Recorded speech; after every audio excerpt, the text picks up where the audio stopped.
बिस्मिल्लाहिर्रहमानिर्रहीम। आज की ये हमारी वीडियो एएसएफ के सिक्योरिटी मेजर्स के हवाले से है। वैसे पहले इसको डिटेल में डिस्कस कर चुके हैं हम, लेकिन छोटी सी एक वीडियो इस वजह से बनाई जा रही है कि हो सकता है कुछ नए एमसीक्यूज इसमें से निकल आए और आपको एग्जाम में फ़ायदा दें।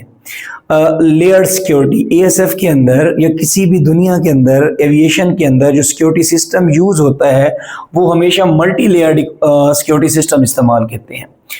वैसे तो हम 3 लेयर्स को ही डिस्कस करते हैं, पहले भी एक वीडियो में हम डिस्कस कर चुके हैं, लेकिन आपने अगर कहीं पर एमसीक्यूज पूछता है तो ये बेसिकली क्या है, हमारे पास मल्टी लेयर सिक्योरिटी सिस्टम हम यूज़ करते हैं इंटरनेशनली। तो एमसीक्यूज आएगा तो मल्टी लेयर लगाएंगे। उस मल्टी लेयर के अंदर पहली लेयर जो है ना असेस कंट्रोल एरिया होता है। असेस कंट्रोल एरिया से मुराद ये है कि ऐसे एरिया में असेस हासिल करना जहां पर जिसको सिक्योरिटी वाइज प्रोटेक्ट किया गया हो, जहां पर कॉमन या सिविलियन या जो बंदे पैसेंजर्स के अलावा हैं वो उनके लिए नो गो एरिया हो। कुछ पैसेंजर्स के लिए भी नो गो एरिया हो सकते हैं, कुछ एएसएफ में काम करने वाले लोगों के लिए भी नो गो एरियाज हो सकते हैं। तो सबसे पहले है असेस कंट्रोल। वो कहते हैं to control to the security restricted areas. आप सिक्योरिटी रिस्ट्रिक्टेड एरियाज में नहीं जाते तो उसको हम क्या कहते हैं, access control system, access control areas कहा जाता है। वो कैसे करते हैं, कहता है कि उसको इंश्योर करने के लिए सबसे पहले तो एंट्री पासेस होने चाहिए। मैं पहले भी आपको एमसीक्यूज बता चुका हूँ, 7 किस्म के एंट्री पासेस होते हैं। तो एंट्री पास जो है ना वो क्या करते हैं, असेस कंट्रोल करते हैं कि कौन सा बंदा कहाँ जाएगा। उसके लिए डिपार्टमेंट पास जो है ना वो क्या करता है, अलाउ करता है। Permits for entry of authorised person को एंटर होने दिया जाता है other than passengers and vehicles के अलावा। वो कहता है कि पर्सन की एंट्री को चेक करने के लिए उसके फोटोग्राफ्स देखे जाते हैं, उसका नाम देखा जाता है, उसकी डेजिग्नेशन देखी जाती है, वैलिडिटी एंड ऑथराइज्ड एरिया, जिस एरिया में उसने जाना है, इन चीज़ों को इंश्योर किया जाता है असेस कंट्रोल के लिए। वो कहते हैं इसको कंट्रोल करने के लिए हम RFID सिस्टम भी यूज कर सकते हैं, और इसकी नेचर है वो इसका मुखफ़फ़ भी पूछ सकता है एमसीक्यूज में। RFID से मुराद है रेडियो फ्रीक्वेंसी आइडेंटिफिकेशन सिस्टम। तो रेडियो फ्रीक्वेंसी आइडेंटिफिकेशन सिस्टम किए जा सकते हैं। उसके बाद वो कहते हैं रेगुलर बैकग्राउंड चेक्स कर सकते हैं, ये यकीन करने के लिए कि बंदा वहां पर जाने के लिए सूटेबल है या नहीं है। फिर वो कहता है कि पैसेंजर अगर आ रहा है उस एरियाज के अंदर, हम उसके डॉक्यूमेंट्स चेक करेंगे, जैसे उसकी टिकट्स हो गई, उसका पासपोर्ट हो गया और उसका CNIC वगैरह हो गया, उनको चेक करते हैं असेस कंट्रोल एरिया में। फिर हम लिमिटेड लोगों को एंट्री और एग्जिट देते हैं जो कि प्रॉपरली गार्डेड होता है and kept lock when not use. जब उसको यूज नहीं किया जाता उस एरिया को क्या कर दिया जाता है, लॉक कर दिया जाता है। तो एक लेयर तो असेस कंट्रोल की होगी। फिर वो कहता है कि अगली लेयर जो होती है वो पार्किंग एरिया, जो व्हीकल एरिया, ये भी हम डिटेल में डिस्कस कर चुके हैं। वो कहता है car parking is a vulnerable point of an airport, क्योंकि मैक्सिमम जो फर्स्ट वॉल ऑफ डिफेंस है वो यही पार्किंग एरियाज है। मतलब पहले गाड़ी आएगी, उसको चेक किया जाएगा तो वो एयरपोर्ट के अंदर क्या होगी, एंटर होगी।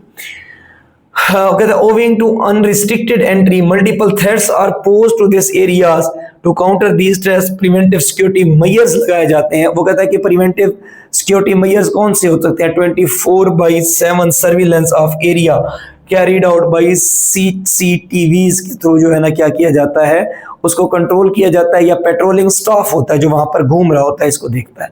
फिर कहते हैं यूज ऑफ बैरियर्स करते हैं, जैसे कि हाइड्रोलिक बैरियर्स होते हैं या हाइड्रोलिक गेट्स होते हैं जो हाइड्रोलिक प्रिंसिपल्स के ऊपर चलते हैं, मतलब कि ऑटोमेटिकली बंद होंगे, खुल जाएंगे।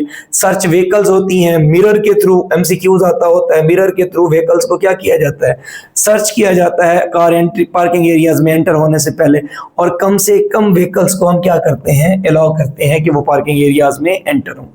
फिर सिक्योरिटी रिस्ट्रिक्टेड एरियाज या पैसेंजर टर्मिनल बिल्डिंग्स बनाई जाती हैं, यानी कि ऐसी बिल्डिंग्स बनाई जाती हैं जिसके अंदर पैसेंजर्स की सिक्योरिटी एरियाज बनाए जाते हैं, उससे आगे आम लोग नहीं आ सकते, पैसेंजर या स्टाफ जा सकता है। और security restricted areas are located air side of an airport, airport की जो एयर साइड होती है वहां पर होते हैं, and are identified as priority risk areas. अब 2 MCQs बन सकते हैं। पहली बात तो ये है कि सिक्योरिटी रिस्ट्रिक्टेड एरियाज या पैसेंजर टर्मिनल बिल्डिंग किस तरफ होती है, air side of the airport की तरफ होती है, and identified as priority risk areas के तौर पर उसको आइडेंटिफाई किया जाता है कि सबसे पहले नंबर पे जिसको रिस्क होता है वो वही रिस्ट्रिक्टेड एरियाज होते हैं। Other security controls are applied. वो कहता है कि such areas include inter alia all passenger departure areas between the screening check points and the aircraft के दरमियान रैंप हो सकता है, बैगेज मेकअप एरियाज हैं, कार्गो शेड्स हैं, मेल सेंटर्स हैं, एयर साइड कैटरिंग है, क्लीनिंग प्रेमिसेस हैं, ये सारे के सारे क्या आते हैं, रिस्ट्रिक्टेड एरियाज के अंदर आते हैं। अगली बात, ये भी एमसीक्यूज बना सकता है, वो कहता है कि इन सिक्योरिटी रिस्ट्रिक्टेड एरियाज को जितना छोटा हो सके उतना छोटा बनाया जाता है ताकि लेवल ऑफ एयरक्राफ्ट ऑपरेशंस जो है या क्वांटिटी ऑफ सिक्योरिटी को प्रॉपरली इंश्योर किया जा सके। इन एरियाज को क्या बनाया जाता है, छोटा बनाया जाता है।